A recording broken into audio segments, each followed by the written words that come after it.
इधर देखो, यहां देखो, सब लोग सुनो। तो हरपाल नाम के एक भक्त थे भगवान के, खूब भजन करते थे, खूब साधना करते थे, नाम जप करते थे, कथा सुनते थे, लेकिन वो ब्याह नहीं कर रहे थे। क्यों? उनकी इच्छा थी कि जैसा मैं भजन करता हूं, जैसी मेरी भक्ति है, जैसा मेरा भाव ठाकुर जी के प्रति है, ऐसी कन्या मिले तो मैं ब्याह करूंगा, नहीं तो जीवन भर ऐसे ही रहूंगा। तभी उनके किसी रिश्तेदार ने आकर के बताया, बोले तेरे लायक कन्या मिल गई मुझको। तो हरपाल जी बोले, क्या क्या गुण है उस कन्या का? बोले उस कन्या ने शर्त रखी है, मैं उसी से ब्याह करूंगी जो रोज 1000 संतों को प्रसाद पवाता हो। हरपाल जी बोले, अब तो मुहूर्त भी नहीं निकलवाना, कल ही ब्याह करवा दो मेरा। ऐसी कन्या से तो मैं बिना मुहूर्त के ब्याह करूं। मुहूर्त उसके संग देखा जाता है जिसके संग यह संकोच हो या फिर यह दुविधा हो कि पता नहीं जीवन कैसा चलेगा। इससे तो मुझे भरोसा है बढ़िया जाएगा मेरा जीवन, इसी से ब्याह करा दो। कन्या ने शर्त रखी, हरपाल जी हम आपसे ब्याह तो कर रहे हैं पर हमारी शर्त मंजूर है ना, रोज 1000 संतों को प्रसाद पवाना पड़ेगा। बोला मैं निश्चित करूंगा, आप ब्याह कर लो। और ब्याह हो गया। हरपाल जी रोज 1000 महात्माओं को प्रसाद पवाते। अब देखो, अगर कोई संकल्प ले ले कि मैं 1000 महात्माओं को प्रसाद पवाऊंगा, अगर 100 महात्मा ज्यादा बढ़ जाएं, 200 महात्मा ज्यादा, उनको मना करेगा क्या? वो तो फिर अपराध बनेगा उससे। प्रसाद पवाने का संकल्प लिया तो जितने आए सबको बैठाने की जिम्मेवारी उसकी। ऐसी कथा में भी होता है, कथा में जितने लोग आए सबका स्वागत होना चाहिए, सबके लिए स्थान पर्याप्त होना चाहिए। कई जगह प्राइवेट कथा करा, हम तो मना कर देते, मत कराओ भैया, आपको अपराध लगेगा। क्यों? वैष्णव को पता चला कि कथा हो रही, वो सुनने आ गया, जगह नहीं मिली या फिर वो बैठ नहीं पाया, तो खाली रहे भले ही स्थान, पर फिर भी स्थान बड़ा रखो ताकि कोई भी आए तो कोई रहे ना कथा से, नहीं तो कथा कराने वाले को अपराध लगता है। वैष्णव बिना सुने चला गया। तो हरपाल जी ने नियम ले लिया, रोज 1000 महात्माओं को भोजन कराते। अब 1000 की जगह कभी कभी 1200 भी हो जाते, 1300 भी हो जाते, 1500 भी हो जाते, लेकिन हरपाल जी करते कुछ नहीं थे। कमाई का कोई जरिया नहीं था, केवल दादा परदादाओं की पुश्त से जो उनके पुश्तैनी धन था उसी को ही खर्च करते जा रहे थे। 1 साल तक बढ़िया चला, 1.5 साल बढ़िया चला, लेकिन 1.5 साल बाद धीरे धीरे धन खत्म होने लगा।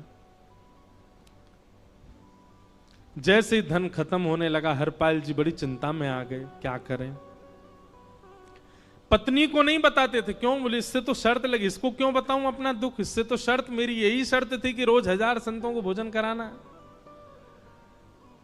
तो हरपाल जी ने बाहर जाते और दुकानदारों के यहां से जाकर के कर्जा लेने लगे। वो पुराने संपन्न थे तो किसी ने कर्जा देने से मना भी नहीं किया, सब देने लगे, बोले ले जा। इतना कर्जा कर लिया, 6-7 महीने तक कर्जे में भी उनके संत सेवा बंद नहीं हुई। 6-7 महीने बाद मांगने वालों ने मांगना शुरू किया, बोले हमारा दो, हमारा दो, हमारा दो। किसी का नहीं दे पाए तो पूरे नगर में ये हो गया कि भैया हरपाल जी अब पहले जैसी स्थिति में नहीं है, कर्जा इनको देना बंद करो, ये देते ही नहीं है पैसा लौटा करके। सब बिगड़ने लगा, धन नष्ट हो गया, इज्जत चली गई, लेकिन उनकी संत सेवा नहीं रुकी, रोज संत सेवा करते। एक दिन मन में विचार करने लगे, अब क्या करूं, अब तो मुझे कोई कर्जा भी नहीं देता, गहने भी सारे बिक गए, धन भी सारा खत्म हो गया। तो हरपाल जी ने मन बनाया कि मैं चोरी करूंगा, और चोरी करके ठाकुर जी, आप लोग मत करना ऐसा, चोरी करूंगा। हरपाल जी चोरी करने जाने लगे, लेकिन हरपाल जी का नियम था कि वो किसी के धन की चोरी नहीं करते थे। संपन्न लोगों के घर में जाते थे और उनकी रसोई घर की सामग्री चुरा लाते थे, चीनी, दाल, आटा, चावल, मूंग, नमक, मिर्च, ताकि भंडारा हो जाए सवेरे। इस प्रकार महाराज चोरी होने लगी। एक घर की हुई, दो घर, अब तो हल्ला होने लगा। बोले कि घरों की सामान राशन चोरी हो जाता है। वो बड़ा विचित्र चोर है, धन नहीं चुराता है, राशन चुरा के भागता है। ऐसी चोरी होने लगी महाराज। अब तो लोगों ने अपने अपने घरों में पहरेदारी शुरू कर दी कि चोरी ना हो। तो हरपाल जी को और दिक्कत होने लगी, क्या करें, कैसे करें। धीरे धीरे हरपाल जी इस स्थिति में आ गए कि अब संपन्न लोगों के यहां उन लोगों को ढूंढते जो ना कभी संत सेवा करते ना वैष्णव सेवा करते, और उन लोगों के यहां जाकर के थोड़ा बहुत धन चुरा लेते, स्वर्ण चुरा लेते। करना कुछ नहीं, अपना घर नहीं बनाते थे, बसाते थे, संत सेवा करते थे। ठाकुर जी रीझ गए हरपाल से। ठाकुर जी बोले, देखो ये सब चोरी कर करके और मेरे संतों को पवारा है। ठाकुर जी बोले, इस पर अनुग्रह करने जाना है। भगवान सिंहासन से उठ करके तैयार होने के लिए गए, और बढ़िया महाराज नकली सी मूछ लगा करके, ऊपर सिर पर पाग पहन करके, और थोड़ा पेट सा बाहर निकाल के, गले में खूब सारी जंजीर डाल के, हाथों की हर उंगली में अंगूठी पहन करके, सोने की जूतियां डाल करके, कौंधनी सोने की पहन करके, और एक बैंत समझते, वृद्ध लोग लेकर के चलते, बैंत, सोने का मड़ा हुआ बैंत लेकर के ठाकुर जी तैयार हो गए, एक सेठ जी बन गए। लक्ष्मी भैया ने पूछा, भगवान बड़ा सुंदर स्वरूप धारण किया, कहां जा रहे हो? बोले, अपने एक भक्त से मिलने जा रहे हैं। रुक्मणी जी बोली, मैं भी चलूंगी। भगवान बोले, तुम मत चलो, तुम उसको पहचान नहीं पाओगे, तुमसे अपराध बनी जाएगा। बोले, नहीं नहीं, भक्त दर्शन करने मैं तो जाऊंगी। भगवान बोले, जल्दी तैयार हो जाओ। सब लोग इधर देखो, वहां से कोई सामग्री आ रही है, कथा यहां हो रही है, इधर देखो, और फिर हम आंख बंद कर लेंगे, चाहे आप कहीं देखो। आंख खुली है तो हमको ही देखो।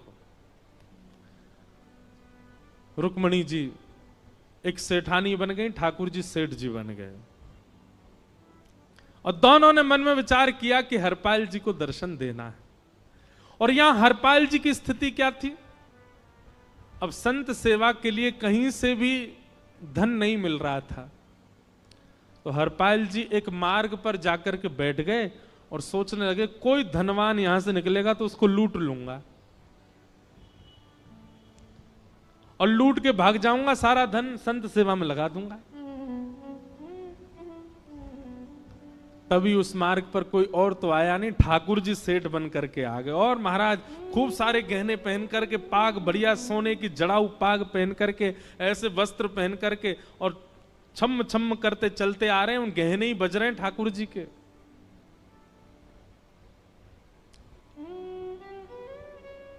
हरपाल जी ने जैसे नेत्र खोल करके देखा, ठाकुर जी के रूप, यौवन और सबरी, उनके श्रृंगार को देख करके हरपाल जी बोले, ये तो एक आध साल के भंडारे की व्यवस्था आ रही है सामने से। इतने में ही सेठानी जी, रुक्मणी जी भी आई। उनको ओहो, ये तो कम से कम 5-10 साल की व्यवस्था आ रही है। अगर ये दोनों लूट लिए जाएं तो 10 साल चोरी नहीं करनी पड़ेगी। देखो कितना धन संपन्न। हरपाल जी के बगल में जैसे ही ठाकुर जी पहुंचे, हरपाल जी बोले, भैया जय श्री कृष्ण, प्रणाम। ठाकुर जी तो नाराज हो गए, क्या भगवान का नाम बोलता है सुबह सुबह?